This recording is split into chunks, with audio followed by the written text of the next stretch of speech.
안녕하십니까. 예, 이제 아주 익숙한 사람에게는 이렇게 얘기하기가 쉽습니다. 근데 낯선 사람에게는 어떻게 다가가지? 이런 이제 약간 주저하는 마음이 있는데요. 여러분들과 저는 낯선 사람입니까? 구면입니까? 예, 예, 어떤 분은 구면으로 남는 분도 있을 것이고, 당신은 누군데 구면이라고 말하냐 이런 분도 계실 겁니다. 우리 유 목사님 여기 취임할 때 제가 와서 짧은 얘기지만 이제 축사를 했어요. 그래서 여러분들 그날 만났기 때문에 이제 구면으로 저는 여기겠습니다. 더군다나 이게 딱 가로막히니까 얼마나 거리가 멀게 보이는지 그런 생각이 드네요. 야, 하나님과 우리의 관계가 아무리 가까워도 이렇게 되는가 보다. 싹 치워버렸으면 좋은데. 그러나 이미 여러분들과 저는 구면이 되었기 때문에 저는 그냥 여러분을 아주 잘 아는 사람처럼 취급하면서 오늘 말씀을 전개해 갈 겁니다. 제가 오늘 이제 이번 주제가 하나님 나라가 가까이 왔다. 이게 이제 전체 주제인데요. 이것은 우리 대덕교회를 위해서 특별히 따로 준비한 말씀이라기보다는 지금 제가 진행하고 있는 하나의 목회 철학이고 이제 그것을 여러분들에게 간단하게 전해주는 건데요. 제가 이제 일생 신학교에서 가르치다가 신학교에서 정년 은퇴를 하고 나머지 몇 년을 이제 담임 목회를 하게 됐습니다.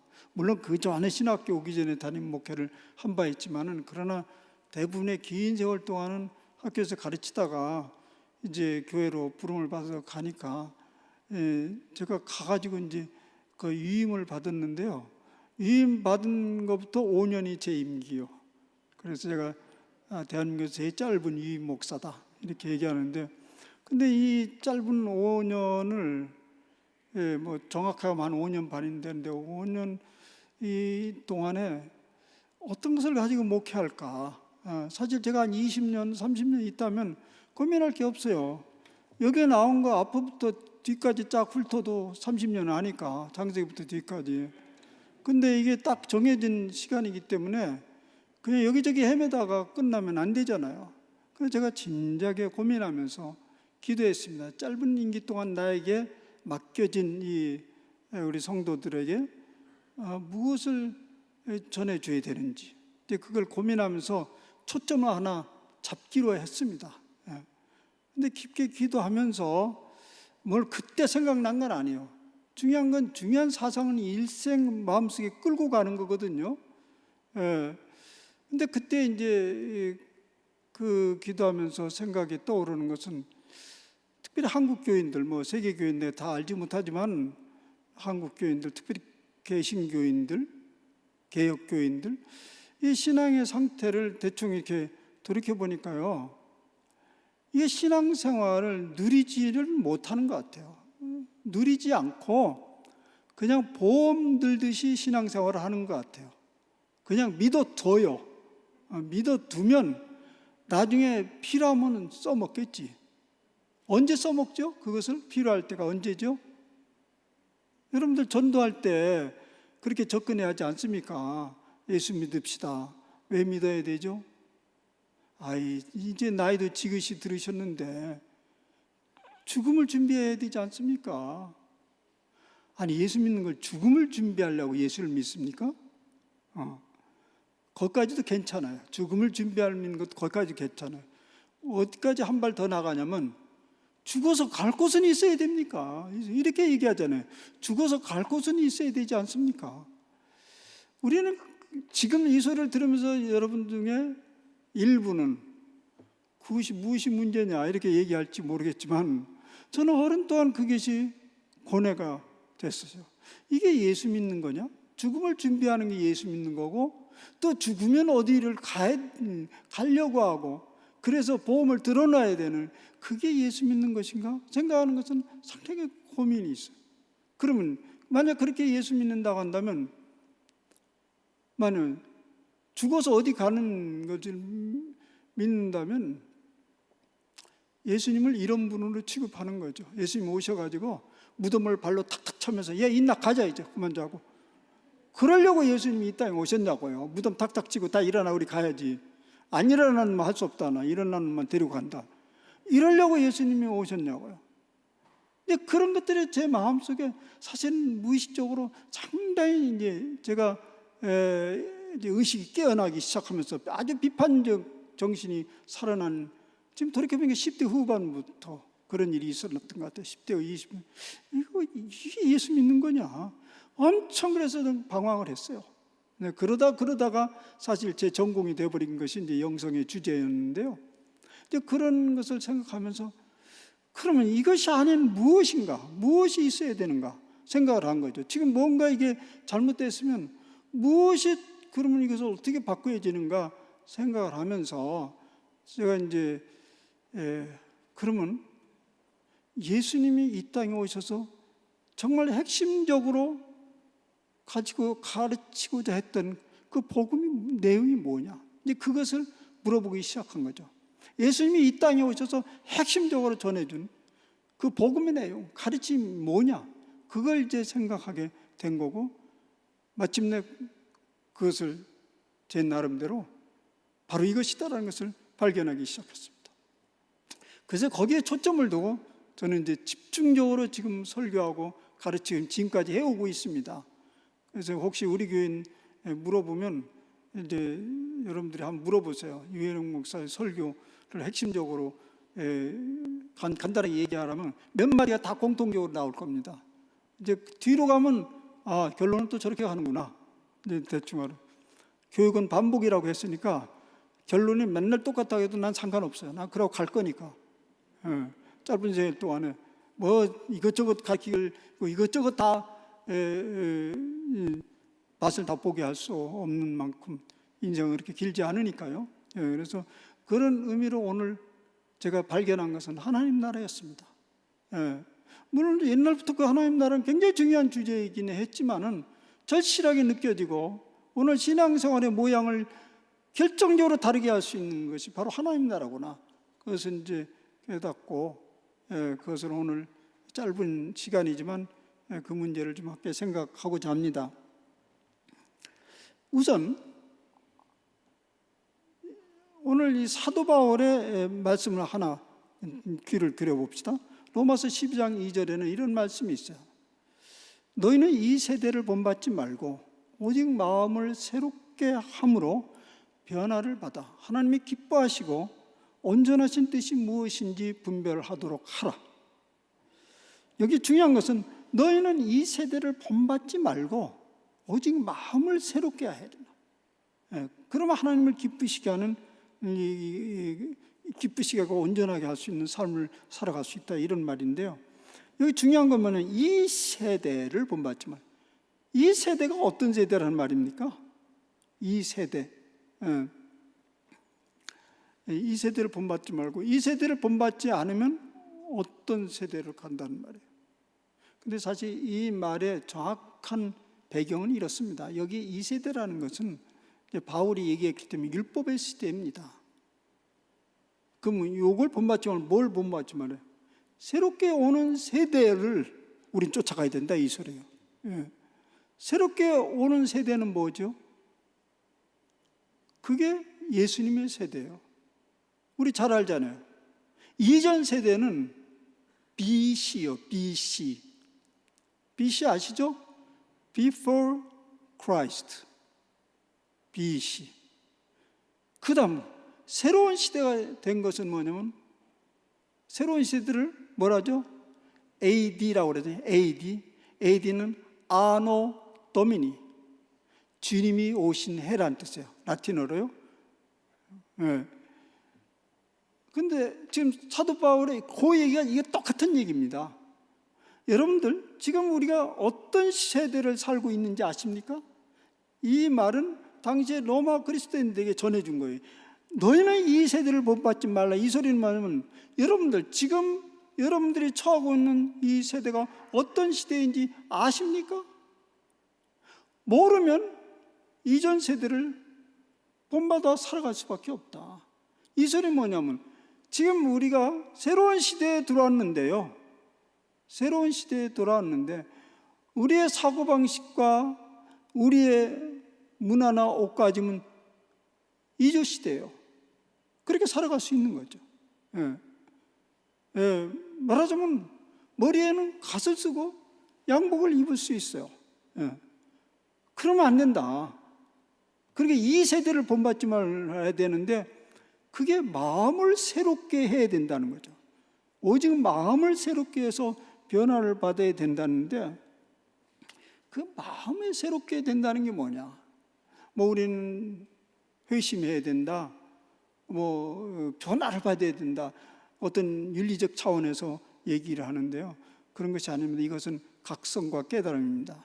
지금 오늘 우리가 살아가는 이 시대가 어떤 시대인지를 눈을 번쩍 뜨면 그때부터 이 마음 자세가 완전히 달라지는 거죠. 어제 드라마에서 뜻대로 현대 사람이 과거로 돌아가서 활동을 하는 걸 보잖아요. 과거에 돌아가서. 또 과거에 있는 사람 현대와 살게 되고 그때 서로들 정체성에 혼란이 일어나는 것을 보잖아요. 근데 아차 내가 지금 21세기에 살고 있지? 이러면 이전에 구태, 행동, 그런 문화 벗어 던질 겁니다. 그런 의미예요. 우리가 지금 삶을 잘 살아야 되는데 도덕적으로 어떻게 살아야 되는데 이게 잘하는데 이 번민하는 것은요 다른 문제 아닙니다. 오늘 우리가 처하고 있는 이 우리 시대가 무엇인지를 분명한 자각이 일어나지 않기 때문에 그런 일이 일어나는 거죠. 오늘 이 시대는 다른 시대가 아니고요 예수님이 열어놓은 시대입니다. Before Christ가 아니고 아노 도미니 시대예요. 새로운 시대가 열어진 시대입니다. 근데 우리가 이것을 서로 섞어 살아가고 있습니다.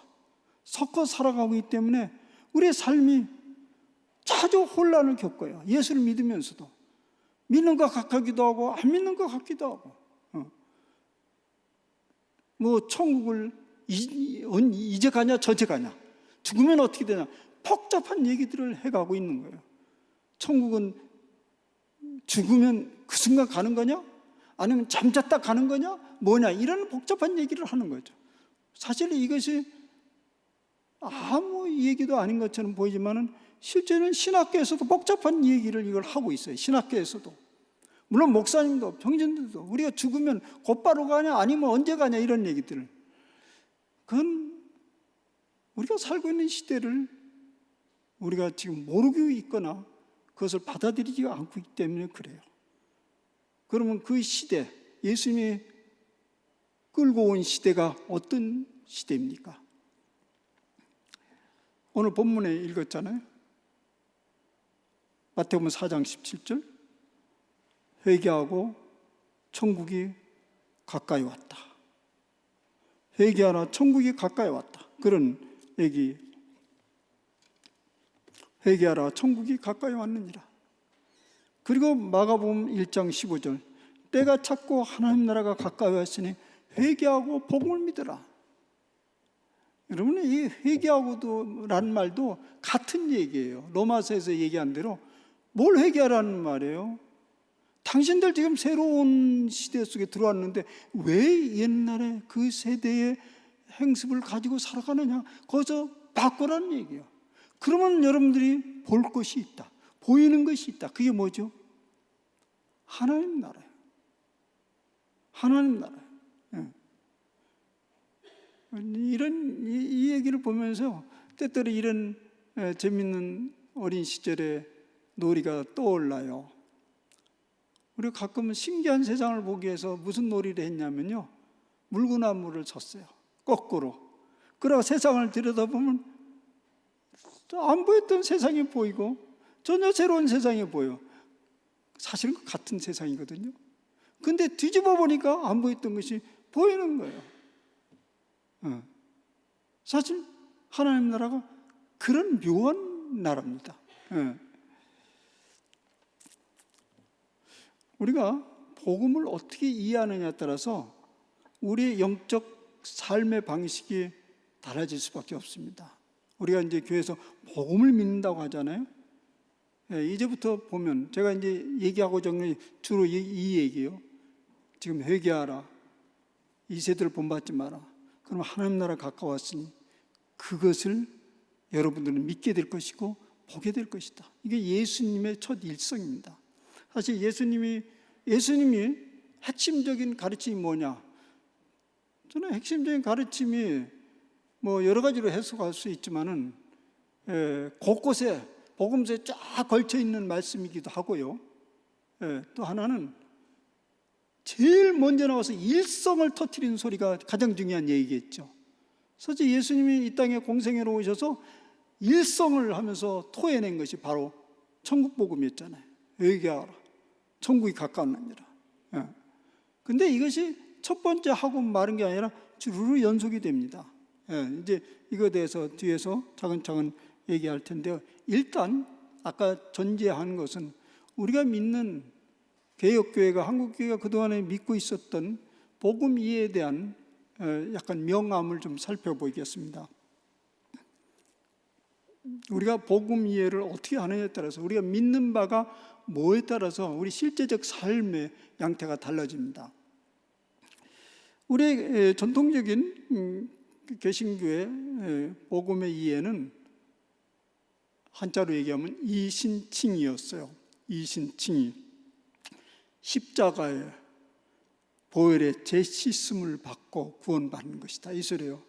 십자가의 보혈로 인한 죄시씀 받은 구원, 믿음으로 의롭게 된다. 이것이었습니다. 이것이 핵심적인 가르침이었어요. 그렇죠? 어릴 때부터 귀가 따라 믿음으로 우리는 구원을 얻지 행위로 얻지 않는다 이런 얘기를 누차 들어왔는데요. 사실 이게 어디 영향을 받은 거냐면 성경의 한 군데와 하나의 역사적 사실 속에서 영향을 받은 건데 성경은 로마서의 영향을 받은 것입니다. 그리고 이 로마서를 통한 종교개혁자들의 영향을 받은 것이에요. 그리고 우리 개신교 종교개혁 영향이잖아요. 받는 루터, 칼빈. 그 사람들의 가르침이 오늘 이 개신교의 핵심적인 복음으로 자리를 잡은 겁니다. 아무 의심도 없이 그렇게 믿어왔죠. 그래서 가끔 천주교 신자들을 만나면요, 천주교 신자로부터 금방 듣는 소리가 있습니다. 개신교스럽다 이런 말을 들어요. 개신교스럽다. 그게 무슨 소리냐면 자세히 들어보면 이런 거예요. 그 부정적인 뉘앙스도 있고 긍정적인 뉘앙스도 있어요. 부정적인 건, 긍정적인 건 뭐냐면 이 개신교 신자들은 철석같이 믿는다. 참 믿음이 참 좋다 이거예요. 그 다음 부정적인 소리 뭐냐면 믿어놨으니 그냥 아무렇게나 살아도 된다. 믿어놨으니 천국은 따놓은 당상이니까 그냥 적당히 살아도 된다. 이게 개신교스럽다는 얘기예요. 믿기는 왜 이렇게 철석같이 믿느냐. 그런데 삶은 그냥 믿어놨으니까 대충 살아도 된다. 이게 개신교스럽다는 얘기예요. 이것은 왜 그러냐면 바로 이 천국 가기 위해서 믿는 죄 씻음의 교리 때문에 그렇습니다. 천국 가기 위해서만 믿는 죄 씻음의 교리 때문에 그렇습니다. 그러니까 우리가 예수 믿으면 천국 간다고 그랬죠. 그러면 믿어놨으면 천국 가니까 우리 믿어놨어요. 그러면 당연히 다음에 할 일은 뭡니까? 다음에 할 일이 뭐죠? 일단 예수 믿는 게 천국 가기 위해서 그래요. 그러니까 그것은 우리는 십자가의 보혈로 인해서 죄 씻음을 받았으니까 그걸 철저히 믿으니까 이제 천국은 티켓은 받아놨어요. 그 다음에 우리는 뭐 해야 되죠? 뭐 하긴 뭐해, 할 일이 없지. 다 끝났는데. 그러니까 어떻게 살지 방향성이 없어진 거예요. 말하자면 우리 믿는다는 것과 일상적인 삶과 상관관계가 이게 별로 맞지 않는 거예요. 그래서 그때 이제 교회에서도 그렇게 가르치고, 또 우리 서로서 가르치기를 어떻게 가르치냐면, 그래도 우린 그리스도인다워야 되지 않냐, 이렇게 말하잖아요. 그리스도인다워야 된다. 그럼 또 우리는 그건 또 뭔 소리랴? 그리스도인다워라? 그리스도인다웠다는 그 말씀에는 자연스럽게 윤리적 요구가 포함되어 있습니다. 그리고 윤리적으로, 도덕적으로 모범적이어야 되지 않냐, 그리스도이니까, 그 소리예요. 그러면 어떻게 됩니까? 갑자기 복음이 율법이 되고 말아요. 사실 믿음으로 의롭게 된다, 구원받는다, 이 가르침이 절대 틀린 가르침은 아닙니다. 절대 틀린 가르침도 아니고, 바울 선생이 거기에 목숨을 걸고 일생 자기를 던진 가르침이기 때문에 결코 과소평가할 수 없습니다. 그러나 2% 부족해요. 2% 부족해요. 바로 이런 일들이 벌어지는 거예요. 복음이 갑자기 율법이 됐다가 또 이러면 안 된다고 또 돌아갔다가. 여러분, 그리스도인다워야 된다, 이런 얘기하면 좀 더 마음에 열등감이 있죠. 그죠? 답지 못해요. 왜냐하면 우리 본성적으로 양심의 법이 있어요. 그래서 우리 마음속에는 그렇게 살지 못한 열등의식이 다 있습니다. 말하자면 율법의 요구에 대해서 완전히 자유로울 수가 없는 거예요. 그래서 율법의 요구에 대해서 쉽게 마음이 동요됩니다. 그래서 복음으로 시작됐다가 율법으로 기울어지기 시작합니다. 근데 사실 이게 오늘 우리 얘기만은 아니거든요. 바울 시대도 그랬어요. 너희들이 복음으로 시작해서 율법으로 망하려 하느냐, 그게 그들이 크게 잘못돼서 아닙니다. 우리 본성 속에 그런 것이 있어요. 믿음으로 구원 얻는다고 하면서, 진짜요? 삶이 이 모양인데 믿음으로 구원을 얻어? 그럼 또 어떤 사람이 이런 얘기해. 그러면 구원받지 못할 놈 하나도 없지. 자기 믿음을 아주 순식간에 격화시키고 말아요. 그러니까 우리가 이 복음에 대해 정확한 이해를 갖지 못하면 아주 갈팡질팡을 하게 된다는 얘기입니다. 그래서 이제 교회에서 생겨난 율법주의, 제가 아주 한 10여 년 됐나, 이런 한국교회의 신앙의 이런 문제에 대해서 한번 연구를 하면서 논문을 쓴 적이 있어요. 거기서 이제 발견된 한국교회에 복음이 있는가, 이런 제목으로 논문을 쓴 적이 있는데, 거기서 발견된 한국교회 여러 가지 현상 중에 상당수 율법주의로 기울어지고 있다. 근데 이 율법주의는요, 그 과거에 이제 예수님 당시에 그런 율법주의는 아니에요. 그건 아니고요. 오늘 우리에게 있는 율법주의는 친절한 율법주의예요.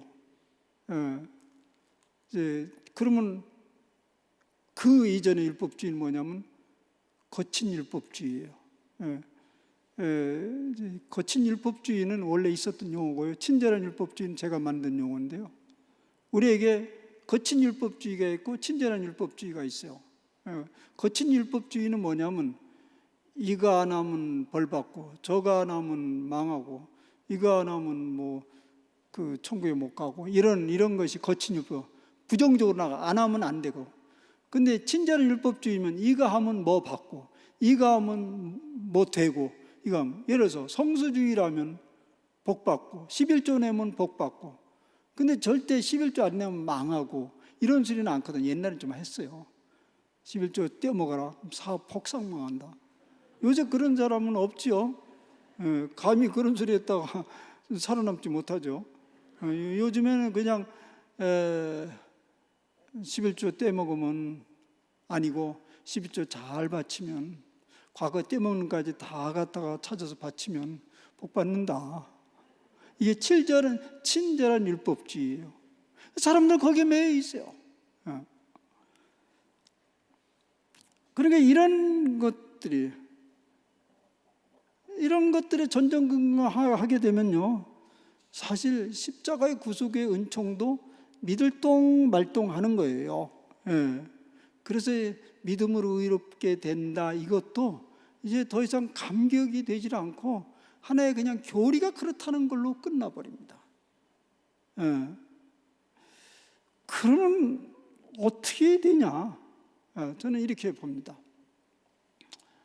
하나의 우리의 복음을 갖다가 집으로 한번 이제 가정해 보세요. 집은 이 기둥이 있고 지붕이 있잖아요. 근데 이 이신칭의 예수님의 그 십자가 보혈로 인해서 죄 씻음 받은 그 구원은 집으로 말하자면 이 기둥이 될 수 있어요. 기둥. 근데 기둥이 집 전체를 보여주지는 않잖아요. 집 전체의 윤곽을 보여주는 건 뭐냐면 지붕입니다. 지붕. 지붕은 뭐냐? 그걸 얘기하잖아요. 지붕은 뭡니까? 아까 얘기한 대로 예수님의 핵심적인 가르침이 지붕인데 그게 다름 아닌 하나님 나라입니다. 하나님 나라가 지붕이고 그 지붕을 받치고 있는 기둥이 바로 이신칭이라고 할 수 있습니다. 그래서 복음이라는 건 뭐냐? 복음은 하나님 나라입니다. 복음은 하나님 나라. 그러니까 예수님이 복음인 것입니다. 예수님이 이 땅에 하나님 나라를 끌고 오신 것입니다. 이제 마태복음, 저는 이제 이 예수님의 가르침이 하나님 나라는 걸 집중적으로 보여준 성경이 어디냐면 마태복음입니다. 그래서 오늘 마태복음 본문을 처음에 선택을 했는데요. 아까 얘기한 대로 예수님께서 이 땅에 와서 공생에 오셔서 첫 일성이 마태복음 4장 17절입니다. 마태복음 첫 부분에는 예수님이 어떻게 이 땅에 왔고 족보 이런 것이 기록되어 있습니다. 그리고 예수님이 이제 정면으로 사람들에게 나타나면서 입을 쫙 벌리기 시작했는데 그것이 바로 이때부터 예수께서 비로소 전파하여 이르시되 회개하라 천국이 가까웠느니라. 그러니까 애기로 얘기하면 뱃속에 나와가지고 냥한 소리가, 이 소리가 예수님 쳤어요. 그리고 이제 그때부터 예수님은 그 일을 하시기 시작합니다. 4장, 5장, 6장, 9장, 10장까지, 10장 전반부까지 예수님이 이제 그 일을 하십니다.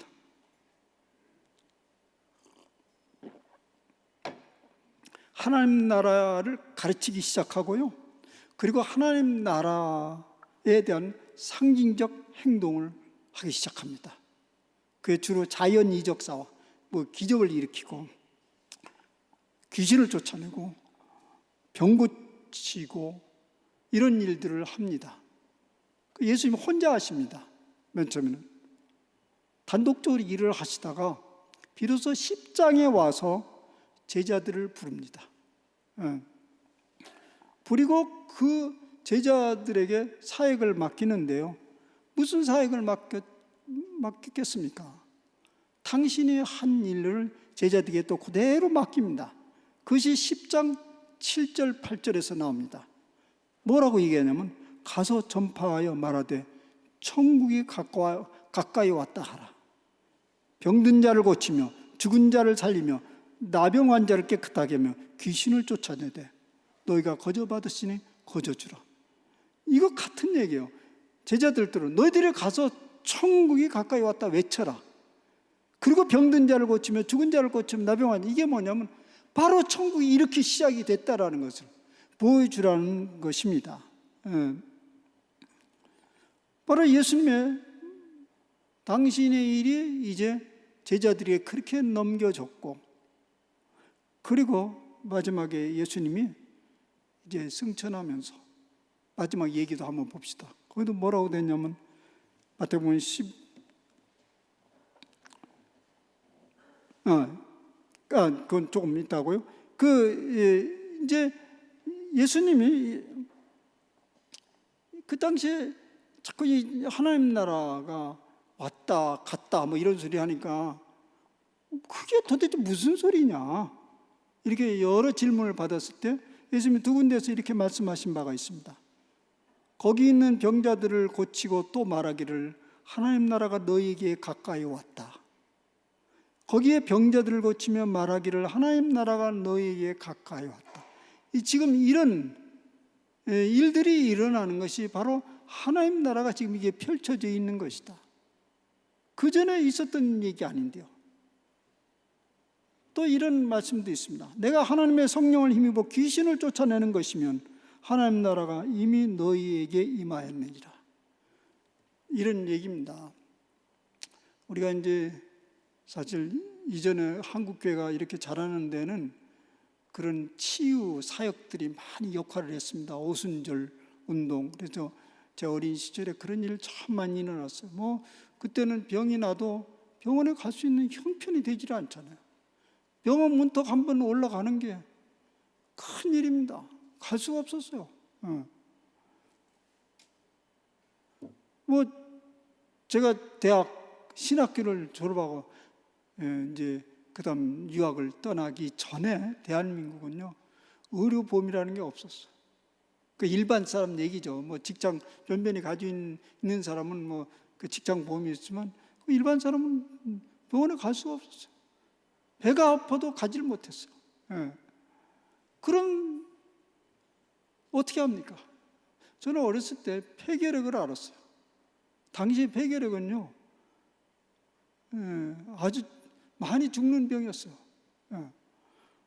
근데 이제 그걸 나으려면 요양원에 가거나 해야 되는데 갈 길이 없었어요. 그러니까 다른 길은 없었어요. 그냥 우리 어머니가 끌고 기도원으로 부흥회로 갈 수밖에 없었어요. 살려달라고 기도하는 거예요.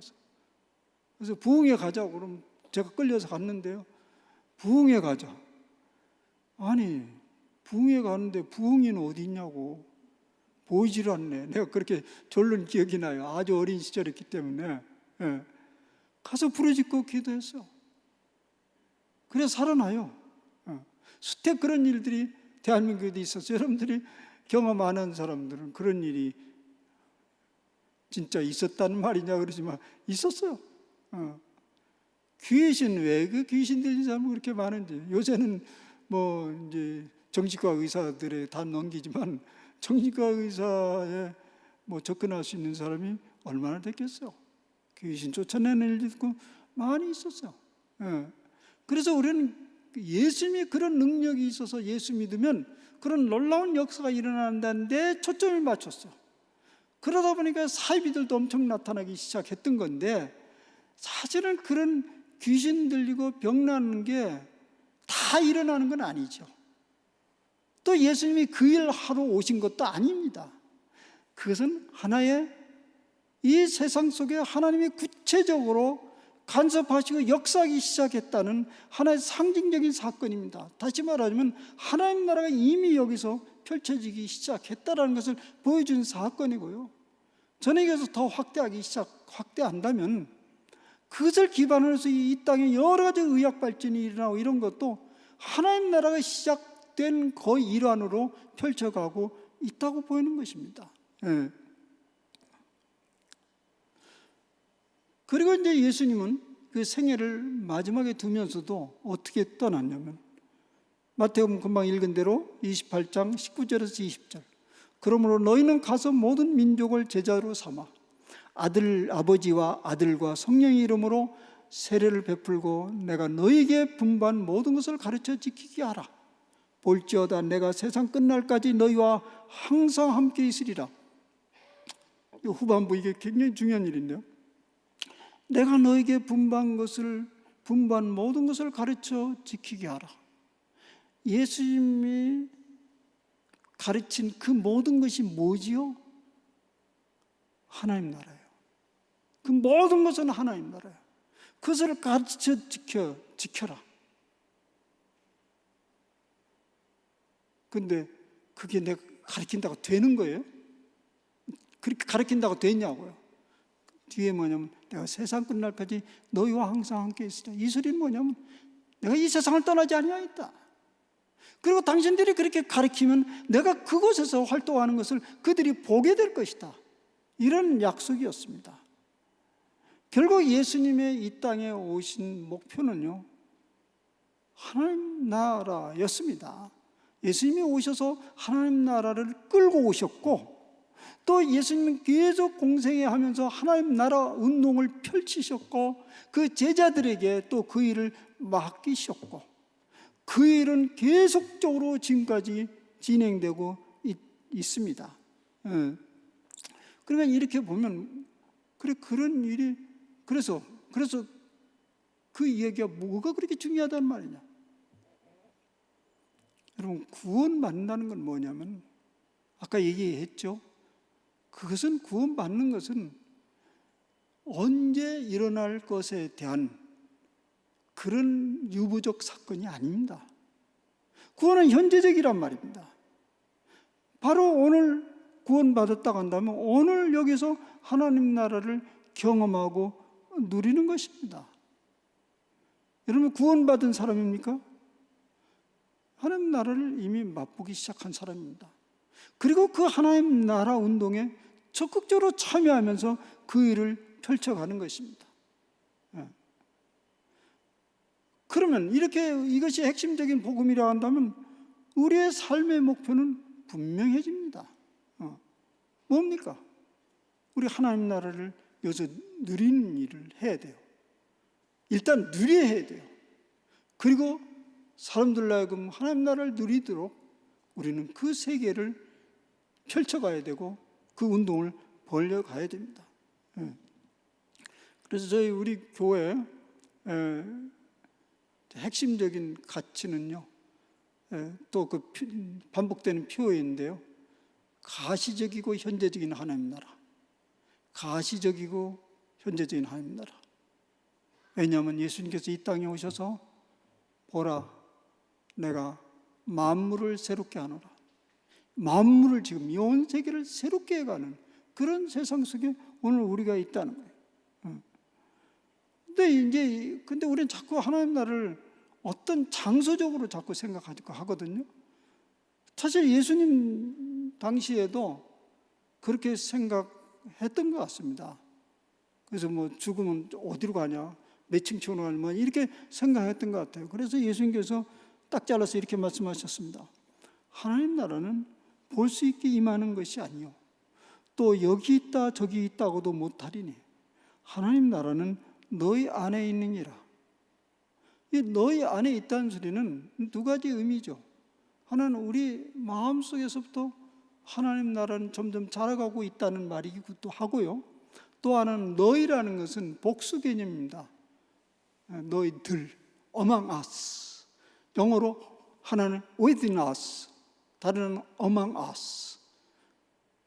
우리 가운데 이미 이 세계 속에 하나님 나라가 있느니라. 이렇게 오늘 현재적으로 하나님 나라를 누림으로써 그 나라는 점점점 누룩처럼 퍼져가게 되고 또 겨자씨처럼 자라가서 정말적인 완성된 하나님 나라로 연결이 되는 것입니다. 이것이 예수님이 가르치고자 하는 것입니다. 그러니까 이미 하나님 나라는 여기서 시작되는 것입니다. 그러면 우리가 그 하나님 나라를 안 보이는데요? 못 누리는데요? 그렇다면 거기서부터 우리는 우리 신앙생활에 무엇이 지금 잘못됐는가를 찾아야 됩니다. 뭔가 이게 잘못되는 것은 분명히 새로운 시대가 되었고 하나님 나라의 일이 시작되었고 거기서 우리가 누려야 될 그 세상이 전개되고 있는데 도무지 우리 학교는 딴 나라 세상이라고 생각한다면 무엇이 문제인가를 우리는 물어야 되죠. 그죠? 첫 번째, 아까 무엇이 문제인 것은 우리가 지금 살고 있는 이 시대가 어떤 세대인지를 모르기 때문에 그렇죠. 뭐 아주 보수적인 신앙생활을 하는 어떤 사람들을 보면 이 세상은 썩을 세상, 망할 세상이라고 생각해요. 어차피 정말 안개와 같은 세상. 사실 저는 어린 시절에 부흥회를 많이 다니면서 참 종말론적인 그런 신앙에 많이 물들어 있었어요. 그때 부흥회 가서 많이 찬송 부르던 것이 천국 찬송을 많이 불렀는데 지금도 신나게 박수 치면서 청승맞게 열린 천국문 내가 들어가면서 뭐 청승맞게 하면서 이 땅은 꾹 참아라. 좀만 참으면 그 천국에 간다. 정말 이 땅은 살기 너무너무 힘든 세상. 이제 그렇게 생각했던 시절이 나는데요. 예.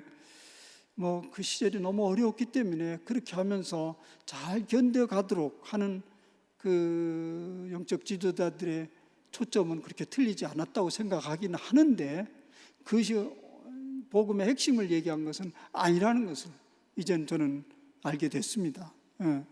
그럼 뭐 무엇이 문제인가?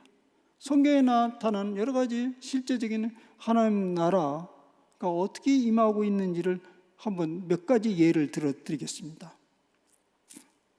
하나님 나라 실제 어떻게 펼쳐가고 있고, 우리가 그걸 참여하는 것이 무엇이고, 그 펼쳐가는 방법이 무엇인지를 몇 가지 얘기하겠는데요. 첫째는 이 하나님 나라에 관해서 우리가 이제 많이 관련된 것이 뭐냐면 물질에 관한 문제예요. 물질. 하나님 나라 이렇게 하면 제일 힘든 게 물질이잖아요. 물질에 부족하다, 많다, 물질에 얽힌 여러 가지 문제예요. 근데 성경에서 보여준 물질에 관련된 하나님 나라는 뭐냐면, 공중에 나는 새를 보라, 들에 핀 백합화를 보라. 저들은 심지도 않고 거두지도 않았는데 저렇게 자유롭게 잘 살고 있지 않느냐, 이런 말씀입니다. 예. 공중에 나는 새를 보라, 들에 핀 백합화를 봐라. 예. 이 얘기는 이제 어떤 배경에서 얘기한 거냐면, 도무지 물질 없이는 살 수 없다. 예. 우리의 생명은 물질이다. 전적으로 거기에 의존되어 있다. 이런 사상과 생각을 가지고 있는 사람들에게 예수님께서 엉뚱당치도 않게 공중에 나는 새를 보라, 들에 핀 백합화를 보라 한 것입니다. 여기에 이 하늘나라에 어떤 비밀이 있다는 것을 보여주고 있는 것입니다. 분명히 이 공중에 난 새처럼, 들에 핀 백합처럼 살아갈 길이 있고 살아간다면 그게 바로 하나님 나라가 아니겠는가, 그런 얘기입니다. 한 이제 예를 들겠습니다. 제가 이제 신학교 다닐 때 기도 훈련을 이제 주로 담당해서 오랫동안 해왔어요. 근데 그 기도 훈련을 할 때 이제 특징이 이제 며칠씩 침묵을 하면서 말씀을 전해주고 그 말씀을 깊게 묵상하고 하루에 한 번씩 이제 지도자와 만나는 것입니다. 그러니까 제가 학생들 다 그걸 일일이 만나곤 하죠. 근데 어느 날 이 말씀을 주고 묵상을 하라고 그랬어요. 공중에 난 새를 보라, 들에 핀 백합화를 보라, 이런 말씀을 가지고 묵상을 하는데, 한 학생이 이제 그다음 저한테 얘기를 하는데, 이 말씀을 이렇게 묵상하게 막 시작하는데 막 속에서 화가 치밀어 오르더래요. 그 아주 중요한 거거든요. 우리가 기도할 때 그 주님과의 대화하는 방식 중에 하나는 뭐냐면, 어떤 생각이나 어떤 아이디어가 아니고요, 내 속에서 일어나는 감정이요, 솔직한 감정이요. 그럼 거기서부터 이제 주님과 나와의 그 대화 방식이 시작되는 건데요. 화가 나고 분노가 치솟아서, 그랬더니 마음속에 주님의 음성이 들리더래요. 얘야, 네가 왜 화가 그렇게 났느냐. 그래서 즉시 이렇게 얘기를 했대죠. 주님, 나는 공중에 나는 새도 아니고 들에 핀 백합화도 아닙니다. 나는 사람입니다. 사람은 먹을 것이 준비돼야 먹게 되고 그래야 되는데 자꾸 나더러 공중에 나는 새를 보라, 들에 핀 백합을 보라고 합니까? 그랬더니 주님이 그러더래요. 아, 단단히 화가 났구나. 근데 왜 그게 그렇게 화가 나지?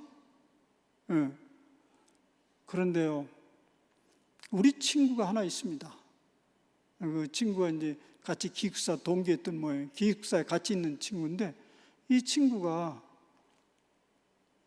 주님의 종이 되겠다고 신학교 왔는데 아니 점심을 못 먹는 거예요. 점심 먹으러 가자 그러면 오늘 뭐 아침을 늦게 먹어서 또 속이 안 좋아서 그러고 늘 안 먹는다. 나중에 알은 거예요. 점심 먹을 형편이 안 된 거예요. 그러니까 이제 그것도 막 생각이 나면서 도대체 주님의 종이 된다고 하는데 그 끼니 세 개도 해결되지 못하는데 무슨 주님의 일을 하느냐. 그래서 이제 화가 막 났다고 해요. 그랬더니 주님이 그렇게 얘기하더래요. 네 포켓을 한번 뒤져봐. 네 포켓에 뭐 있지? 그때 포켓에 뭐가 있었냐면 이제 한 달 점심 식권을 미리 사놓은 거 있어요. 그걸 자기는 이제 하나씩 뜯어서 식사를 하는 거예요. 야, 그럼 그걸 좀 뜯어서 주거라. 거기서 이 학생이 크게 회개를 했다는 거예요. 이것이 바로 하나님 나라를 가로막는 길이었구나. 사실 제가 그 소리를 듣고 크게 저도 자극을 받아서요. 절대 신학교에 있는 동안은, 이 울타리에 있는 동안 누구도 식사를 걸러서는 안 된다. 그래서 이제 그때 운동을 펼쳐서 사랑의 달에 놓기니 이런 거 해서 이제 그 일을 시작하긴 했어요. 그 중요한 동기. 그런데 스스로 굶은 사람은 찾아올 용기도 없더라고요. 그래서 친구들도 그런 사람 찾아내라고 이제 그렇게 운동도 하곤 했는데, 어쨌든 여기에서 하나님 공중에 나는 새로보다 드레핀 백합화를 보라는 것은 온 세상을 두루두루 살피면서 보거라. 그러면 그런 세상이 열린 것을 보게 된다는 거죠. 여러분, 지금 우리 코로나 시대의 세상을 보면서 크게 깨달은 게 있어야 됩니다. 그 뭐냐면 절대 나만이 안전할 수 없다는 걸 경험하게 되죠. 절대 나만 안전하게 오래오래 살 수가 없다는 것을 우리가 다 경험했습니다. 함께 힘을 뭉치니까 또 그것을 극복할 수 있는 길도 쉽게 열린다는 것을 우린 경험했습니다. 이미 아시는 대로 우리가 백신을 맞고 있는데, 이런 백신이 1년 만에 나온다는 것은 불가능하다는 거예요. 다 우리 들어서 알죠? 적어도 10년을 잡아야 되는데 이미 오랫동안 해왔던 것도 되어진 것이 없는데 어떻게 이렇게 됐습니까? 온 세계가 다 달라붙었어요. 총력을 기울이면서. 살 길이 그거밖에 없으니까. 함께 더불어가는 세상 속에서 우리는 물질에 전정 근거하지 않을 수 있는 길이 있는데, 사람들은 그걸 힘들어해요. 왜냐하면 오랫동안 나는 내가 책임져야 된다는 그 생각에, 그 구태에 깊게 물들어 있기 때문에 그런 일이 벌어진 거죠. 사실 제가 지금 하고 있는 것도 계속 공동체 운동인데요. 저도 모세골에서 지금 공동체에서 살고 있는데, 이 공동체 삶 자체가 그게 하나님 나라인데요. 살기 힘들어요, 실제적으로. 그런데 그렇게 살아보니까요, 돈 별로 안 들어요. 먹고 사는 거 돈 조금 들어요. 자동차를 각자 한 대씩 가질 필요도 없어요. 그리고 이것저것 나누는 일들이 버리는 게 아무것도 없어요. 그래서 이게 공중에 나는 새 드레핀 백합화 얘기를 하는구나. 입이 있으면 먹을 게 들어가는구나. 우리 옛날에 부모들이 얼마나 믿음이 좋은지 아십니까? 그냥 집 앞은 자기가 가지고 태어나게 돼 있어. 근데 요새 젊은이들은 왜 이렇게 믿음이 없어요? 하나도 안 된다는 거예요. 하나도. 그 젊은 사람이 그렇게 주장하면, 그래도 아직 어리니까 참 세상이 힘들잖아요. 두려워할 수 있다는 걸 이해를 하는데, 그 얘기를 누가 하냐면요, 정치권에서 그래. 정치권에서 알만한 사람들이 그걸 조장하고 있어요. 그럼 자기네한테 해주든지. 그게 바로 오늘 새로운 시대에 살면서 이 세대에 살고 있기 때문에 하나님 나라를 좀 못 보고 있는 겁니다. 그 다음 두 번째, 하나님 나라의 가족관이 있습니다. 어느 날 예수님의 형제, 자매, 어머니가 예수님을 찾으러 왔잖아요. 사실 찾으러 온 게 아니라 체포하러 왔어요. 왜냐하면 예수님은 하도 썰렁썰렁 돌아다니면서 계속 싸움박질을 하니 예수님이 가는 곳마다 시비를 걸었잖아요. 아니, 예수님 내보니까 아주 의도적으로 시비를 걸고 다녔어요. 조용히 하면 될 건데 꼭 그 사람 보는데 앞에서 그런 일을 하고, 일주일이 7일인데 꼭 안식일을 잡아가지고 그런 일을 하고, 계속 시비를 거는 거예요. 그러니까 사람들이 미쳤다고 하죠. 그러니까 예수님의 어머니와 그 형제자매들이 얼마나 마음이 상했겠어. 그래, 우리 형님 모시러 가는 게 아니라 체포해서 좀 집에 앉아서 좀 여행도 하고 수양 좀 하도록 데리러 왔어요. 만든 얘기 아닌지 알죠? 성경에 나오는 얘기죠. 그랬더니 예수님이, 그 제자들이 예수님께 보고하잖아요. 당신의 형제자매 너희 어머니가 찾아왔다 그랬더니 예수님이 뭐라고 그래요? 누가 내 형제자매요 내 어머니냐? 너희들이니라. 하나님의 뜻대로 행하는 자가 내 형제자매요 어민이라. 그때 어머니 형제들은 소문대로구나. 소문대로.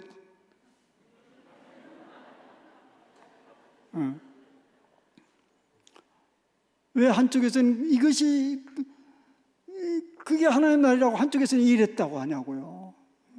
다른 세대에 살고 있기 때문에. 가치관이 달라요. 그저 내 가족만 끌어안아야 이게 잘 되는 걸로 생각하는 건데요.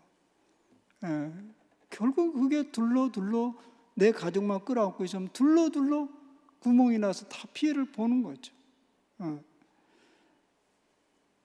하나님 나라 공동체 운동을 우리가 버리지 않기 때문에 이런 지극히 이기적인 가족 공동체 속에서 우리는 그것이 하나님 나라고 생각하지만은 결국 그러지 않습니다. 예수님께서 이런 구체적인 신뢰도 보여준 거죠. 또 하나는 하나님 나라는 생명이잖아요. 하나님 나라는 다른 게 아니라 생명이에요. 아까는 하나님 나라 가족과는 이 하나님 나라는 공동체니까. 그러면 하나님 나라는요 개인으로 가는 것이 아니죠. 나만 천국 가면 돼 이런 얘기 하는데 한번 상상을 해봅시다. 내가 하나님 나라 갔더니 나 혼자밖에 없어.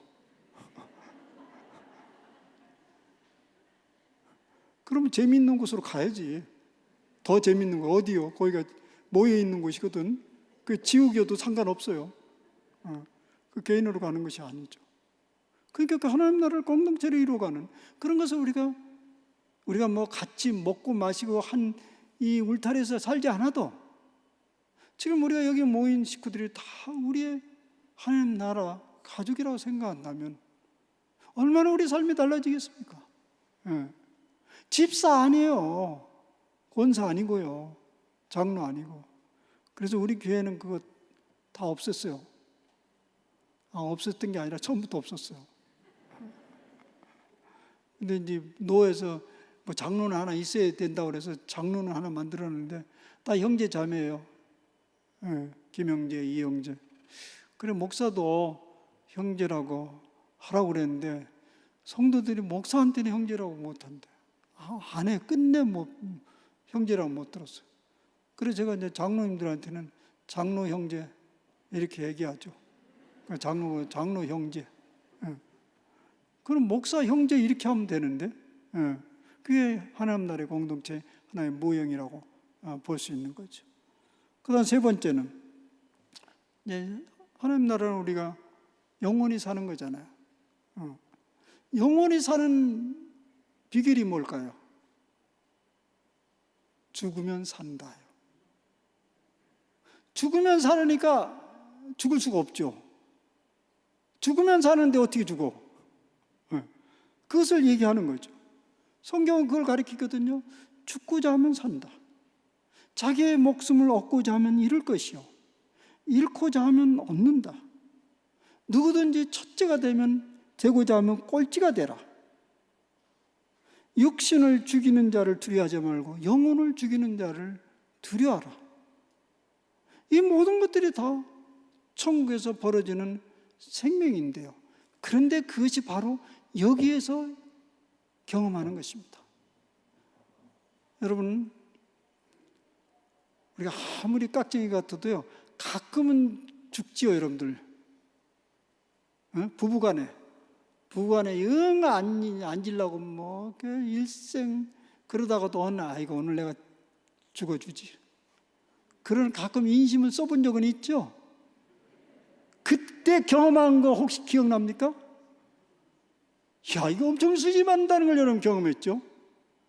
사는 것보다 훨씬 더 풍성한, 잠깐 죽어줬더니 풍성한 생명을 누리는 것을 여러분들이 경험하지 않았어요? 예수님께서 말씀하셨잖아요. 내가 이 땅에 온 것은 너희로 하여금 생명을 얻을 때 생명을 풍성케 하기 위함이라고 그랬어요. 그 생명을 풍성케 하는 게 뭐냐면 죽는 거예요. 그냥 죽는 게 어려우면 한번 죽어주는 거예요. 한번 죽어보는 거예요. 그런 연습이 계속 되어지면서, 그리고 자발적으로 꼴찌를 재보시라고. 할 수 없이 꼴찌로 밀려나는 건 참 괴로운데요, 자발적으로 꼴찌가 되는 것은 참 흥미로운 일이에요. 경험해보면. 그리고요, 할 수 없이 밀려나도 내가 그냥 그렇게 됐다고 생각하면 되겠어요. 내가 원래 꼴찌 되고 싶었어. 그러고 되는 거예요. 제가 학교에서 가르친 바는 주로 이런 것이었습니다. 여러분들, 남들이 다 같이 뛰어가는 데는 가지 마라. 가다가 한참 남들이 막 앞장 뛰면 그냥 돌아서라, 뒤로. 그러면 1등이지 않냐. 근데 돌아가다 보니까 또 거기 많아. 또 돌아서라. 그럼 마침내 당신 혼자 뚜벅뚜벅 하는 그곳이 있었다. 제 간증입니다. 저는 머리가 그렇게 우수하고 뛰어나지도 않고, 그러니까 남들이 다 하는 학문이나 신학을 뭐 이런 걸 하면 남을 이길 수가 없으니까요. 하여튼 찾다 남들이 아무 관심도 없고 생각도 없는 그걸 제가 만났어요. 그 영성이요. 제가 그것을 공부하고 학위를 받고 돌아온 후에 10년 후에나 제 후배가 하나 나타났어요. 물론 지금 아주 많지만. 그래서 내가 참 똑똑하다. 그렇게 생각했겠어요. 제가 그때 그런 생각을 했겠어요. 주님이 나에게 허락하셨어요. 그냥 남들이 하나로 줘도 그 일을 그냥 가라. 사실 그 생각은 했었어요. 내가 이거 공부해가지고 속된 말로 밥이나 먹겠는가? 아무도 관심 기울이죠. 제가 해외에서 공부할 때도, 공부를 다 끝나가는데도 한국에서 들려오는 소리는 와도 갈 데 없다. 그냥 거기 눌러서 살거라. 뭐 등등 수도 많이 들었어요. 물론 들어와서 한동안도. 뭐 그냥 비근한 예인데요. 그냥 꼴찌 되면요, 더군다나 자발적으로 꼴찌 되면 수입이 맞는 일이 아주 많는데, 생명의 풍성함을 오는데, 그때야말로 하나님 나라. 만약 이런 세상이 오면 얼마나 하나님 나라 전개돼. 모두 다 꼴찌를 하고 싶어요. 내가 꼴찌할게, 내가 꼴찌할게. 그 하나님 나라예요. 성경은 이렇게 하나님 나라에, 예수님께서 하나님 나라를 가지고 오셨을 뿐만 아니라 그 하나님 나라 실제적으로 우리가 어떻게 체험되는 이야기들로 복음서는 꽉 들어차 있어요. 제가 몇 가지만 얘기한 거죠. 이제는 하나님 나라를 이제 경험하는 훈련을 하나 전해주고 이제 끝나겠습니다. 우리가 하나님 나라를 누리려면요, 첫째, 현재와 순간을 포착하면서 살아라. 현재와 순간을 포착하여라. 근데 오늘 이 바쁘게 살아가는 현대인들의 특징이 뭐냐면, 그 사람들은 늘 다음 순간을 생각하면서 살아. 다음. 우리 중에 그런 사람이 있을지도 몰라요. 지금 설교 들으면서, 저 언제 끝나지? 지금 저기 연속곡 다 끝나는데 이런 생각을 하면서 앉아 있는 분이 계실 거예요. 그러면 어떡하죠? 그분 몸은 여기 앉아 있는데 이미 생각은 거기 가 있으니까 그 사람은 어디에 사는 거예요? 여기 사는 겁니까? 거기 사는 겁니까? 아무 데도 산 데가 없어요. 그죠? 나 같으면 그럴 때는 인나서 나갈 거예요. 근데 나갈 용기도 없잖아요, 솔직히. 예. 그게 현대인의 모습이요. 매일 바빠서 오라는 데 없어도 바쁘다 그러면서 또 저리 달려가고 또 그래 거기 가서 이제 거기 앉아서 일 보나 했더니 또 달려가요. 그런 사람은 한 번도 산 적이 없이 생을 끝나요. 그러니 하나님 나라는 어디 있겠어요? 산 적이 없는데. 그러니까 순간 여기를 포착하면서 살아라. 여러분, 아버지 유 목사님이, 저도 유 목사요. 우리 제자 유 목사님이 여러분 은혜 받으십시오 이렇게 서로 인사하라고 그랬잖아요. 그 소리가 나는 다른 소리 아니고 여기에 집중하시오 그런 소리 들어서 난 아주 이제 내 오늘 말씀은 편안하게 되겠구나. 그렇죠? 일어나서 나가는 사람 아무도 없네. 그러니까 하나님 나라는 순간을 포착하면서 사는 삶이다. 우리에게 있는 것은 here and now. 여기 이거밖에 없어. 그걸 놓치면 없는 거예요. 두 번째는 여러분 누가 제일 소중한 사람들이죠? 누가 제일 소중해요? 나요. 물론 내가 없으면 아무것도 안 되니까 나죠. 그러면 그건 빼고요. 누가 제일 소중해요? 여기 있는 사람이 제일 소중하죠. 여기 없는 사람은 그냥 생각 속에 있을 뿐이죠. 지금 여기 있는 사람들을 가장 소중한 사람으로 받아들이는 훈련을 해라. 그러면 그분들이 다 우리의 형제 자매가 되는 거예요. 우리가 항구적으로 형제 자매는 되지 못할지라도 있는 그곳에서 여러분 좀 별로 좋은 예화는 아닌데요. 우리 여기서 죽는다면 우리 다 같이 가족으로 죽는 거예요. 여기서. 그럼 순간순간 만나는 사람을 가장 소중한 사람으로 받아들이는 훈련을 하세요. 지금 옆에 있는 분이 그분이에요.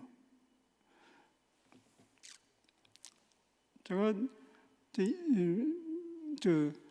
이민교회 봉사를 하면서 가끔 황당한 일이 벌어지는 때가 있어요. 새벽에 이제 교회를 갔는데요. 설교하러 갔는데 사람이 한 명도 없어. 안 왔어. 근데 별로 황당하지 않아요. 그건 혼자 기도하다 가면 되는데요. 근데 딱 한 명 왔어요.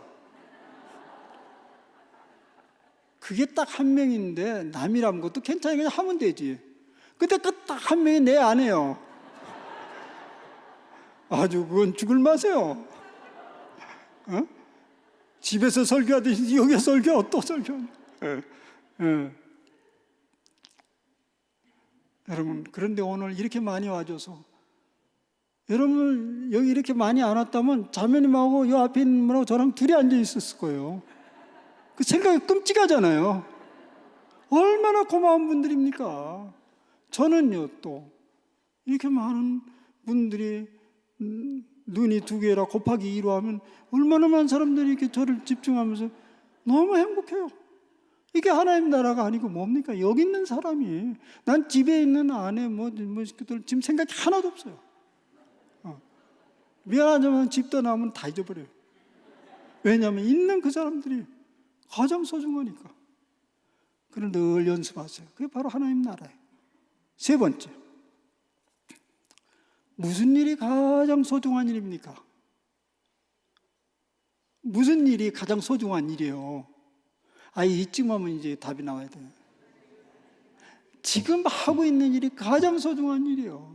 근데 만약에 지금 하고 있는 일이 소중하지 않다고 여기면 그만둬야죠. 그건 정말 그대로 앉아있으면 큰 문제예요. 혹시 여러분 그런 일 하고 계세요? 지금 하고 있는 일이 가장 소중하지 않는 일을 자꾸 하고 가세요. 그러면 인생 점점점 망가져요. 그러니까 지금 하고 있는 일이 가장 소중하다고 여기면 그 일 자체가 얼마나 행복한 일이요. 또 그걸로 인해서 주변 사람들이 얼마나 행복해져.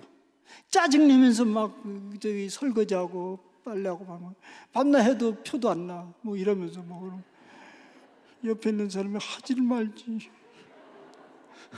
제가 가끔이 아니고 제가 이제 주로 집에 가면요 청소는 제가 해요. 제 담당인데 가끔 잔소리를 해요.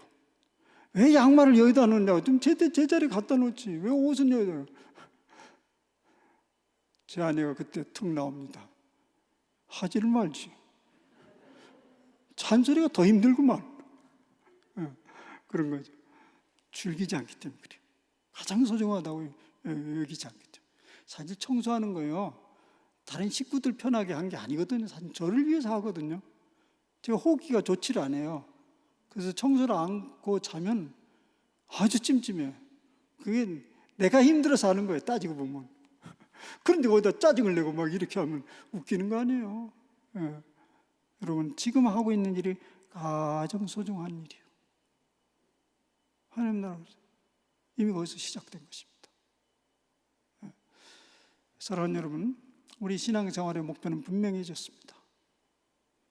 예수님의 가르침도 분명합니다. 하나님 나라가 이미 시작됐습니다. 그리고 우리는 그것을 누리도록 초대받은 사람들입니다. 그리고 그 일은 계속 지금 발전되어 가고 있습니다. 이 끝자락에 언젠가는 완성된 하나님 나라를 우리는 만나게 될 것입니다. 그래서 우리의 믿음은 지금도 희망인 것입니다. 뭐 죽어보면 아는 것이 아닙니다. 여기서 그 맛을 못 봤기 때문에 죽어보면 알지 그런 소리 하는 거예요. 가끔 뒤에 보면 천국 있냐 없냐 가봐야 알지. 여기 없는데 거기 있을 리가 없어요. 여기서부터 이미 여러분들 경험하시기를 바랍니다. 이제 나머지 내일 이어서 하겠습니다. 기도합시다. 하나님 아버지 고맙습니다. 하나님 나라를 이 땅에 펼치시기 위해서 하나님 아들 예수님께서 이 땅에 오셨습니다. 그리고 그것을 기점으로 해서 새로운 시대가 열렸고 지난 2000년 동안 수많은 하나님 나라 운동이 일어나서 오늘 여기까지 이르렀습니다. 오늘 이 세대가 매우 심각하고 위험한 시대라 할지라도 우리는 믿습니다. 결국은 잘 될 것입니다. 하나님 나라를 위해서 이 땅에 오신 우리 주 예수님이 세상 끝날까지 이곳에서 함께 일하고 계시기 때문에 그렇습니다. 그 하나님 나라를 누리는 그런 남은 저희들의 생애가 되게 하여 주옵소서. 예수님의 이름으로 감사하며 기도합나이다. 아멘.